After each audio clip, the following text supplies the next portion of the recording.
வீட்டுக்கு வந்த மருமக ஒரு நாள் கூட வீட்டுல சுடு தண்ணி கூட வச்சதில்ல மேடம். இவங்க வந்து டீ தராங்கன்னா இவங்களுக்கு எப்படி நாங்க போட்டு தருவோம்? அம்மாவை போட்டு தருவாங்க. உங்களுக்கு ஏன் அம்மா போட்டு கொடுத்தா என்னவா? அம்மாவுக்கு வயசாகி போச்சு மேடம். நல்லா பேச ஒரு தெரியறது இல்ல. மகளை ஊருக்கு போயிட்டு மருமகளை பத்தி குறை சொல்ல தெரியறது இல்ல. வீட்டுக்கு வரது மருமகளை பொண்ணு மாதிரி பாக்கணும். சரிங்க மேடம். வயசு காலத்துல பாப்பாங்க.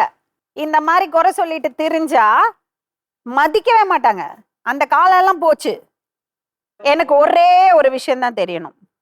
அந்த பொண்ண தப்பா ஏன் பேசுனீங்க? நீங்க ஏதாவது பாத்தீங்களா? வீட்டுக்கு வரதில்ல மேடம். வீட்டுக்கு வரதில்லன்னா சரி, வீட்டுக்கு வரதில்ல. அங்க போய் பார்த்தப்போ அவங்க வீட்டுல தான் இருக்கிறாங்க. அங்க இருந்தா கூப்பிட்டு அங்க இருந்தா அங்க அந்த வீட்டுல யாரெல்லாம் இருக்காங்க? அவரு ஹஸ்பண்ட், தங்கச்சி, புருஷன் இருக்காரு. அதை என் சகலப்பாடி இவங்களும் இருந்தாங்க, குழந்தைங்களும் இருக்கு, எல்லாமே இருந்தாங்க. நீங்க அவளை பொண்ணுகிட்ட இப்போ வந்து இப்போ சமீபத்துல நடந்து பொண்ணுகிட்ட பாக்குறதுக்கு போலீஸ்ல என்ன சொல்லிட்டாங்க, நீங்க கோர்ட்டுக்கு தான் போகணும்னு சொல்லிட்டாங்க. பொண்ணை காட்ட முடியாது, அவங்க வயசுக்கு வந்த பொண்ணை அப்பா கிட்ட விட முடியாதுன்னு சொல்லிட்டாங்க. நான் யதார்த்தமா போய் பொண்ணை பார்க்க போனேன். உடனே இவர் தங்கச்சி 100க்கு போன் அடிச்சு, 100க்கு போன் அடிச்சா போதுமே, இங்க போலீஸ் வந்துருது. சரி, அதுக்கும் நீங்க அவங்கள தப்பா பேசுனதுக்கு என்ன சம்பந்தம்? தப்பா பேசுனது அது ஆரம்பத்துல இருந்து நடந்துக்கிறது. நீங்க கண்ணால பாத்தீங்களா? கண்ணால பார்த்தது.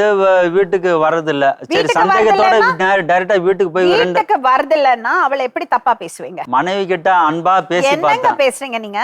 ஒரு மாசம் பார்த்தா வரல மேடம். அப்புறம் வரலன்னா அப்புறம் சந்தேகம் தான். அமைதியா இரு, ரொம்ப வாய் பேசாத. உங்க தங்கச்சி யாராவது இப்படி குறை சொன்னா பேசாம இருப்பீங்களா? சொல்லுமா மேம். இவங்க தம்பி வந்து எங்கெல்லாம் பாப்பாவை என்னெல்லாம் ரொம்ப பிடிக்கும் மேம். ரொம்ப மரியாதையா நடந்துக்காரு. அண்ணன் ரொம்ப பாசமா பேச. நானும் அதே மாரி நம்ம பிள்ளை, அது வந்து என் பிள்ளையா தான் நினைக்கிறேன். நம்மளுக்கு ஒரு ஆம்பளை பிள்ளை இல்லையே. நான் வந்து எனக்கு பொண்ணு பிறந்துச்சு, அந்த வருத்தம்லாம் எனக்கு இல்லைம்மா. அம்மா எப்படி 7 பொண்ணை பெற்று ஒரு ராணி மாரி இருந்தாங்களோ அது மாதிரி தான் நான் இருக்கணும்னு நம்ப இருந்தேன். அப்போ அவங்க அவங்க தம்பி வந்து நான் என்ன நினைக்க முடியும், என் பையனாக தான் நினச்சேன் நான். அப்போ இவர் வந்து ஒரு மாதம் வந்து இங்கே வந்து கூட்டு குடும்பமாக இருக்கலான்னு சொல்லிட்டு நான் வந்து 15 ரூபாய்க்கு வீடு வாடகை எடுத்தேன் மேம். அதுதான் நான் சொன்னேன், நீ 15,000க்கு நான் வாடகை எடுத்தேன். வாடகையா? வாடகை மேம் 15,000. நீ 5,000 கொடு, நான் 5,000 கொடுக்குறேன். நான் சேர்த்து நம்ம